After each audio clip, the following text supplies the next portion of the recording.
Why is it that no matter how much we grow, how much we promise ourselves never again, we often find our hearts walking in circles? Why does love, so full of promise in the beginning, quietly slide back into the same old storyline, the same roles, the same disappointments, the same emotional gravity, pulling us into familiar places we swore we had outgrown? And maybe the deeper question is this: what if it's not love repeating itself, but something inside us? We like to imagine that each new relationship is a blank page, a fresh beginning, a new possibility untouched by the past. But the truth is gentler, more mysterious, and far more human. As Carl Jung said, until you make the unconscious conscious, it will direct your life, and you will call it fate. Those repeated patterns in love, the partners who feel strangely familiar, the conflicts that echo past ones, the emotional wounds that reopen without warning, they don't come from fate. They come from the parts of our unconscious we haven't yet met. And here's the quiet tenderness of it all. These patterns aren't punishments. They're messages, invitations, echoes from the hidden rooms of our psyche asking to be understood, not feared. Long before we choose a partner, long before we say yes or no, there is a deeper script already running. Emotional programming formed in childhood, shaped by our first experiences of closeness, attention, disappointment, silence, affection.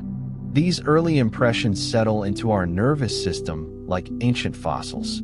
They become what Jung called complexes, living clusters of memory, emotion, and meaning.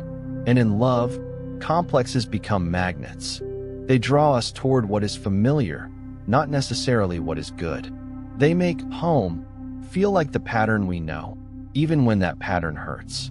So when love keeps looping back into something old, it doesn't mean we're broken. It means our psyche is trying to complete a story we didn't finish the first time, trying to find healing in the very place we once felt incomplete. But before we can understand how to break the cycle, we first have to understand how it begins, gently, secretly, long before the first kiss.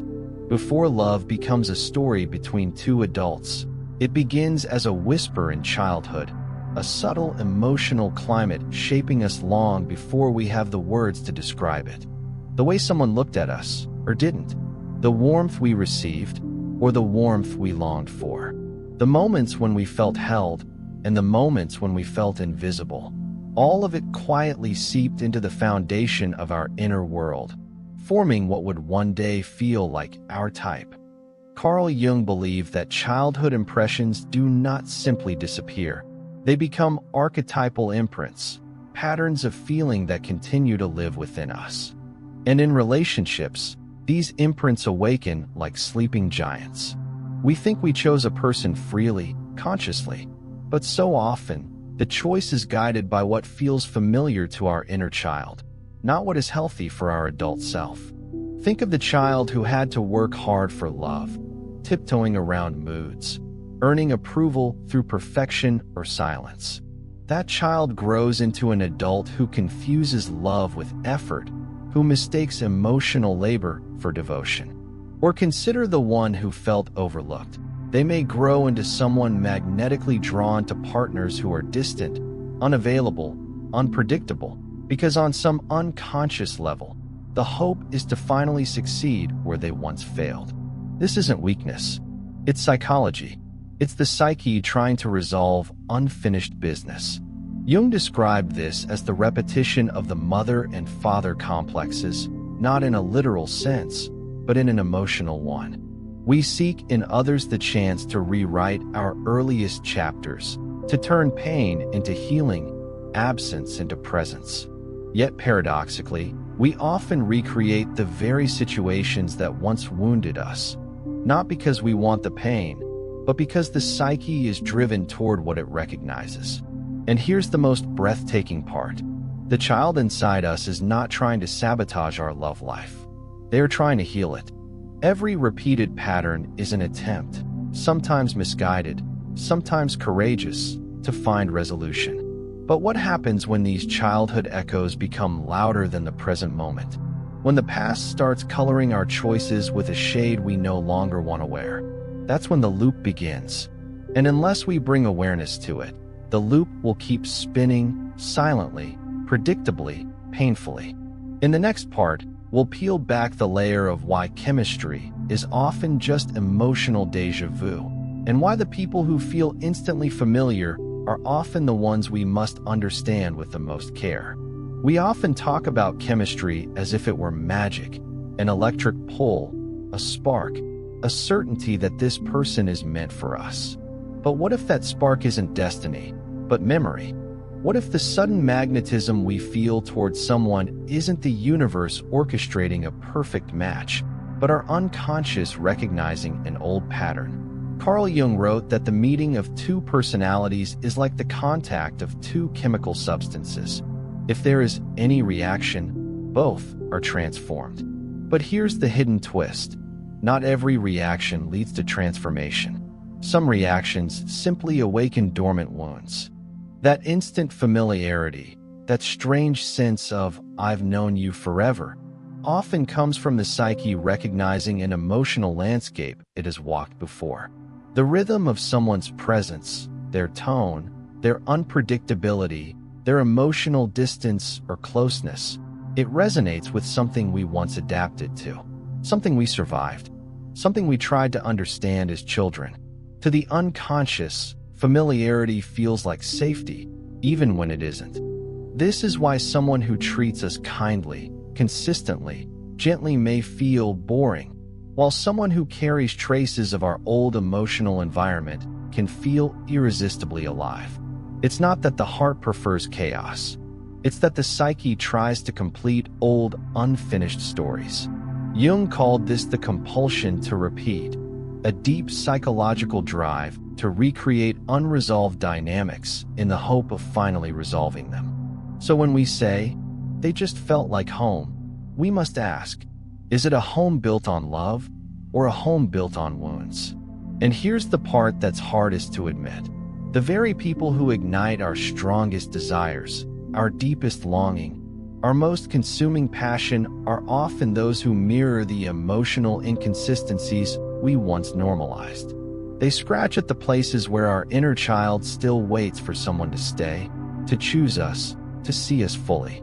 But chemistry is not a prophecy.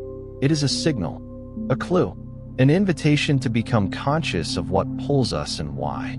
The people who trigger the strongest emotional reactions, whether joy, fear, longing, or confusion, aren't always meant to become our partners.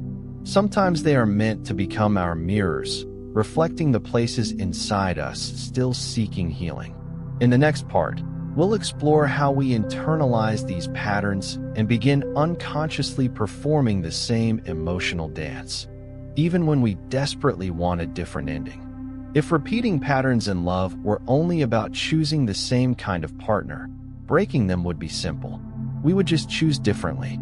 But the truth is far more intricate and far more compassionate, because these patterns don't live only in the people we choose. They live in us. Some of the repetition happens through our behavior, our boundaries, our responses, even our emotional tone. Not consciously, not intentionally, but as an inner choreography learned long before adulthood. Carl Jung described this as the work of the complex. When a complex is activated, it behaves like a small personality inside the psyche, complete with its own emotions, fears, expectations, and habits. So in love, we don't simply react to the present moment. We react to the past echoing inside it. For example, if your childhood taught you that love must be earned, you may unconsciously gravitate towards situations where you must prove yourself. You may give too much, wait too long, or ignore your own needs just to maintain emotional harmony. Not because you don't know better, but because your nervous system has been shaped to survive that way. Or if you grew up with someone unpredictable, you might find yourself tiptoeing emotionally, scanning for changes in tone, bracing for withdrawal. Not because the current partner demands it, but because the old emotional program still runs quietly beneath the surface. This is what Jung meant when he said, Until we accept the unconscious within us, it will rule our lives. We repeat what we have not yet witnessed. We reenact what we have not yet healed.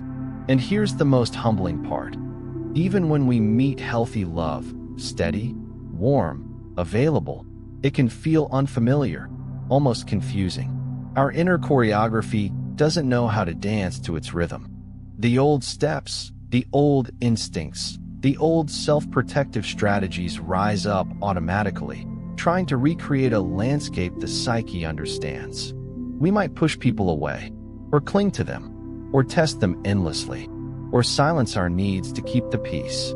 Not because that's who we truly are, but because that's who we once had to become. But recognizing these patterns is not a failure, it's the turning point. Because the moment we see the choreography, we gain the power to choose new steps. In the next part, we'll explore the shadow, the hidden side of our desires and fears, and how it silently shapes the relationships we find ourselves in again and again. Every one of us carries a part of the psyche we rarely see clearly, the shadow. Not a dark monster, not a flaw, but a storage room for the emotions, needs, and truths we were once told were too much, too loud, or not acceptable. And in love, the shadow becomes a silent architect, shaping what we seek, what we avoid, and what we repeat. Carl Jung described the shadow as everything about ourselves we do not know or wish to know. But in relationships, the shadow is not content to stay hidden. It speaks through attraction, disappointment, jealousy, longing, fear, all the places where our reactions feel bigger than the moment. That intensity is the shadow rising, asking to be seen. For many of us, the shadow contains needs that were never met. The need to be held, the need to be chosen, the need to express anger without losing love, the need to be soft without being judged, the need to be imperfect and still worthy. When these needs stay buried, they leak out through patterns we don't understand. We may chase people who cannot give what we crave, or we may become overwhelmed by love that arrives too freely. We may sabotage connection to avoid vulnerability, or merge too quickly to escape loneliness. Not consciously, but through the shadow's gentle yet persistent influence. Sometimes the shadow contains the anger we swallowed as children, the boundaries we never learned to set, the voice that trembled when we wanted to speak. And so, without realizing it, we repeat relationships where we are unheard, unseen, or undervalued. Because the psyche keeps trying to replay the moment where that lost voice could finally emerge. Other times, the shadow holds our unclaimed strength, courage, intuition, self-worth, the inner authority we were never encouraged to trust. And so we choose partners who echo our self-doubt, mirroring back the qualities we haven't yet reclaimed. Jung often emphasized that we don't meet people by accident. We meet them to encounter our own inner world. The shadow draws us toward the situations that carry the lessons we have avoided, not to punish us, but to complete us. But here's the revelation many people never reach. Once we face the shadow, the pattern begins to break. Once we name the need, it stops controlling us. Once we embrace the forgotten parts of ourselves, the psyche no longer needs to replay the old stories. In the next part, we'll explore how projection, seeing parts of ourselves in others, creates both the magic and the heartbreak in our love stories, and why learning to withdraw projections is a turning point in emotional freedom. What if the person you fell in love with wasn't entirely them, but partly you? Not in a self-centered way, but in the psychological sense Carl Jung devoted so much of his life to understanding.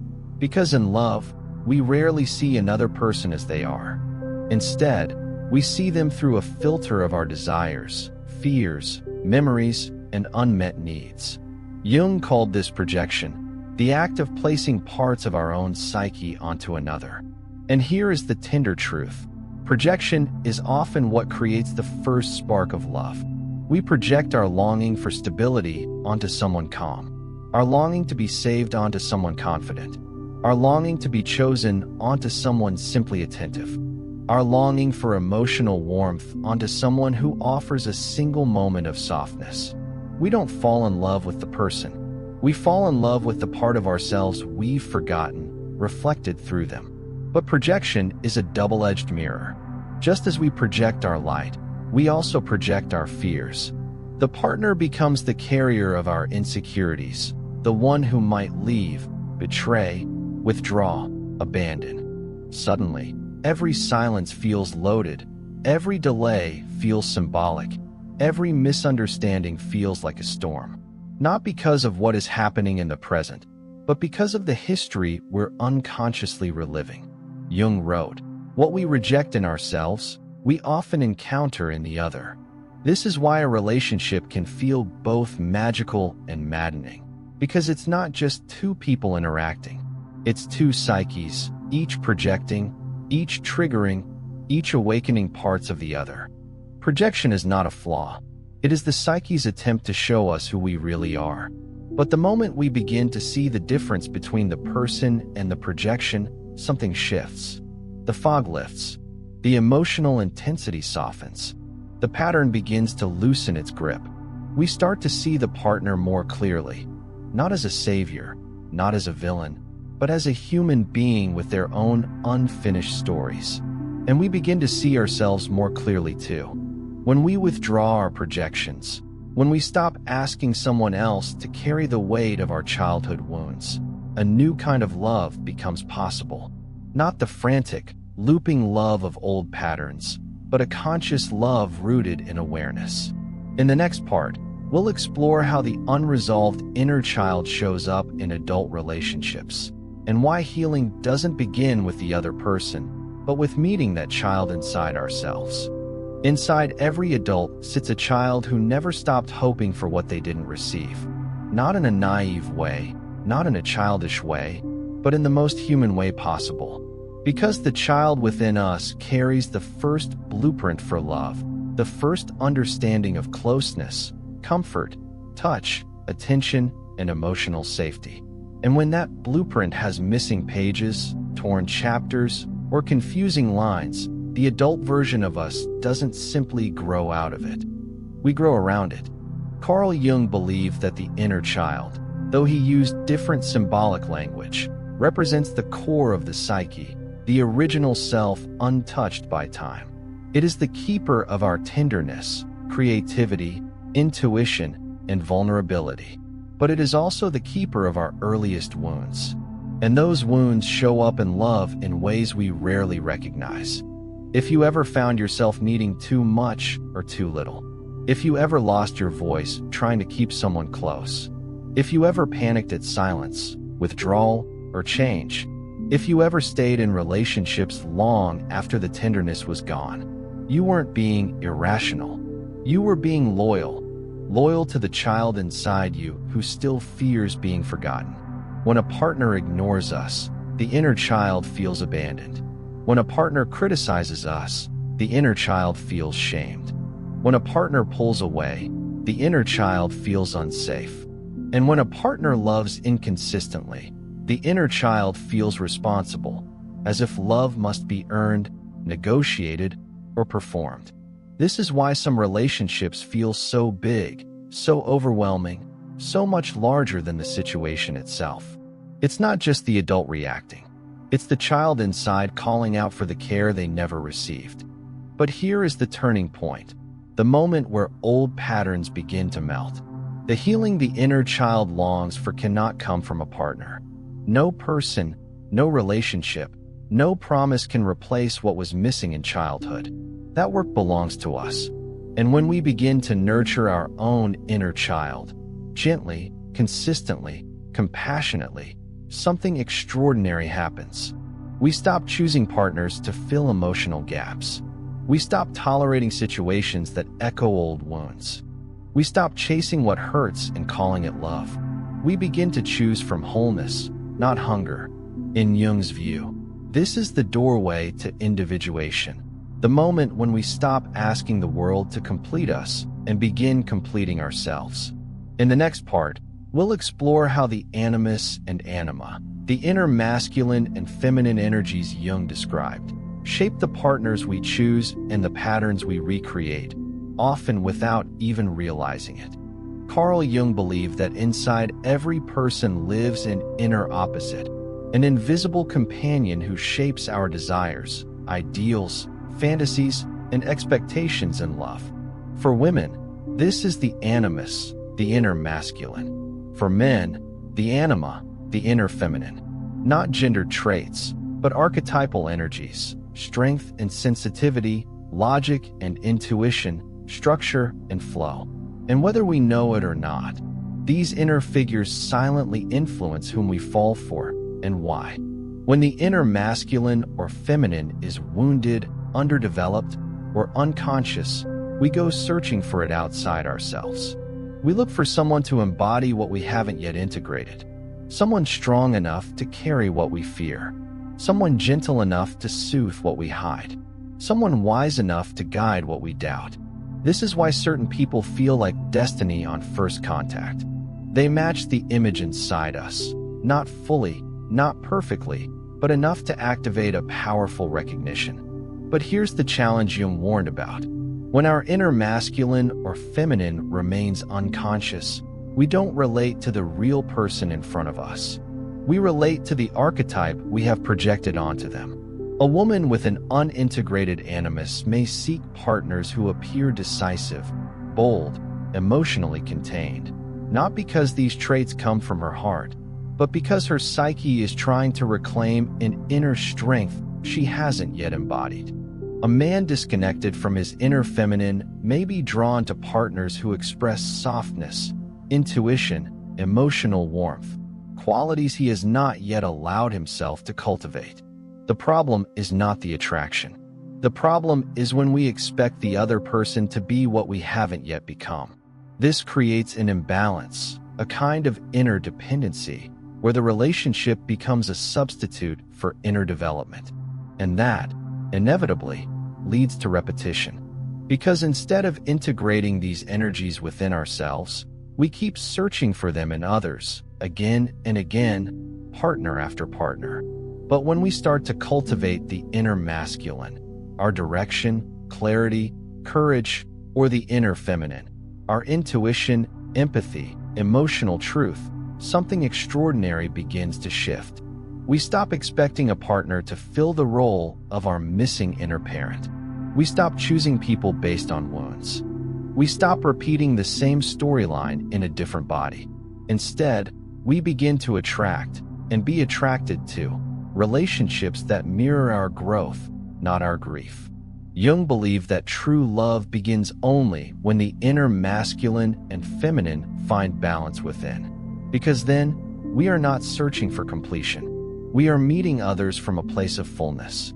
In the next part, we'll explore why the nervous system becomes addicted to old patterns, and why breaking them is not about willpower, but about rewiring the emotional map inside us. Even when we understand our wounds, even when we recognize our shadow, even when we swear we will choose differently next time, we often find ourselves slipping back into the same emotional storyline. And it can feel humiliating, confusing, even hopeless, as if something inside us is stronger than our intentions. But this isn't weakness. It's the nervous system doing exactly what it was trained to do. Our bodies memorize emotional patterns long before our minds understand them. The rhythm of stress, the pulse of longing, the sensation of walking on eggshells, the spike of adrenaline when someone pulls away, these become familiar states. They create what scientists call emotional homeostasis, a baseline we unconsciously return to, even if it causes pain. Carl Jung hinted at this when he spoke about the pull of the unconscious, that what we do not make conscious appears as fate. But fate is often just the nervous system choosing what it recognizes. If chaos felt like connection in childhood, calm may feel foreign. If unpredictability felt normal, consistency might feel suffocating. If absence was familiar, presence may feel overwhelming. This is why healthy love can feel uncomfortable at first, not because it's wrong, but because our nervous system is calibrated to another emotional frequency.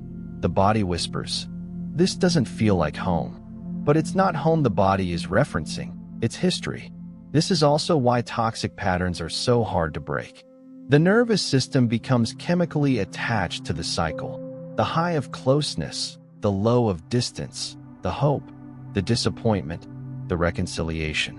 It creates a loop of emotional intensity that feels like passion but is, in reality, dysregulation. To step out of old patterns, we cannot fight the body with intellect. We must teach the body a new story. We begin slowly, with safety, with stillness, with learning that peace is not boredom, that calm is not danger, that consistency is not a trap, that love does not need to feel like survival. And this is where Jung's concept of individuation becomes deeply practical. As we integrate the shadow, heal the inner child, reclaim our inner masculine and feminine, something in the nervous system shifts. It no longer needs the adrenaline of old patterns to feel alive. It begins to trust stability. It begins to soften. It begins to rest. This is where transformation takes root, not in the mind's determination, but in the body's relearning. In the final part, part 10, we'll bring everything together: the childhood echoes, the shadow, the inner archetypes, the nervous system, and explore how to truly step into a new love story that isn't a repetition of the past, but a conscious creation of the future. So here we are, at the crossroads where old patterns end and new choices begin. Not through force, not through fear, but through awareness, through tenderness, through finally seeing the architecture of our love stories with open eyes and an open heart. Because the pattern was never the enemy. The pattern was the message. It showed us where the inner child still trembled, where the shadow still waited to be held, where the inner masculine or feminine needed strengthening, where the nervous system was still tuned to old emotional climates. And as Carl Jung said, we do not become enlightened by imagining figures of light, but by making the darkness conscious. Not by pretending we are healed, but by daring to understand what hurt. Not by avoiding our wounds, but by walking with them gently until they soften. When we bring awareness to our patterns, something extraordinary happens. The loop begins to unwind. We no longer fall for the same intensity. We no longer confuse chaos for connection. We no longer abandon ourselves just to feel chosen. We begin to choose love not from unconscious hunger, but from conscious presence. This is the quiet revolution. The moment we stop reliving the story we inherited and begin living the story we are meant to write. And this is what Jung called individuation, the journey toward becoming whole, toward integrating every part of ourselves so we no longer seek completion in another. We meet partners not as aching halves, but as luminous beings who have walked through their own inner forests and found their way home. Because healthy love is not a lightning strike. It is a meeting of two people who know themselves, two people who have faced their shadows, two people who hold their inner child with compassion, two people who refuse to replay old pain, not because they fear it, but because they've learned from it. The pattern ends when you see it. It ends when you choose differently. It ends when you choose yourself without losing your openness to love. And in that moment, something beautiful happens. Love stops being a repetition of the past. It becomes a conscious creation of the future, soft, steady, and aligned with who you are becoming. If this journey resonated with you, if it stirred something deep inside, stay close. There are more paths to walk, more truths to uncover, more layers of the psyche waiting to be explored. This space exists for you, for your growth, your awakening, your wholeness. See you in the next journey.